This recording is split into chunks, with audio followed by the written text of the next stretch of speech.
во соработка со владата ќе реализираме реконструкција на локален пат М6 до село Сачево во должина од 2110 метра со вредност од 15,8 милиони денари.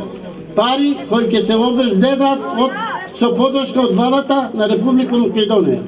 Откако ќе заврши, ќе отпочне изградбата на новиот локален пат од селото Свидовица преку Сачево, кој се поврзува со патот М6.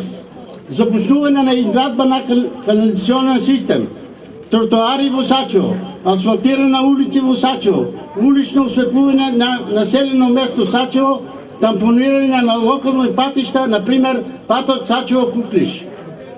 Тоа е програмата која нуди развој за Сачево и комплетна реализација на започнатите и реализирање на идните планирани проекти, што ние ја подготвуваме во реализација во периодот од 2013 и 2017 година.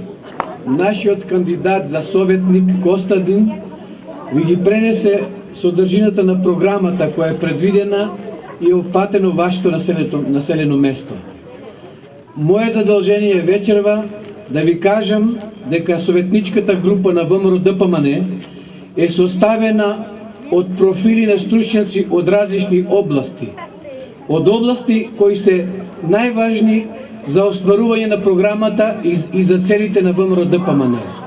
Во советничката група имаме од доктор на земјоделски науки, лекари, правници, економисти, архитекти, стопанственици. Составот е направен во смисла за сите поединечни програми да имаме соодветно стручно мислење и издржана постапка како да биде спроведена програмата и како да се реализира.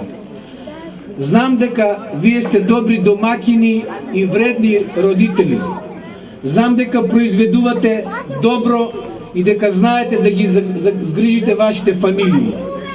Наша цел е да ви помогнеме со нашата програма и да обезбедиме услови за работа за да бидете поуспешни, како пред вас, пред вашите фамилии, пред вашето населено место, пред општина Струмица и пред Република Македонија. 3 индустријски зони, 3000 вработувања, 30 фабрики. Абе луѓе, овде во Сачево ветуваше 2000 вработувања, фабрики од Грција, Италија, од Калине. Тогаш викаше дека еве владата ме блокира, не ми дава место, јас имам инвеститори, што ли не. Ајде владата тоа го урбанизира на трошок на владата, се донесе план, се донесе се и си го купи местото за 1 евро. Ајде во ред, нека и пак за 1 евро. Ке се сложиме. Ама барем да изградија фабрики овде, од Сачево да имаше запослување. Така ли е? Каде се тие фабрики? Уште ли ке налаже тој? Немојте тоа да го дозволите на 24-ти пак да дојде тој на власт, почитувани жители на Сачево.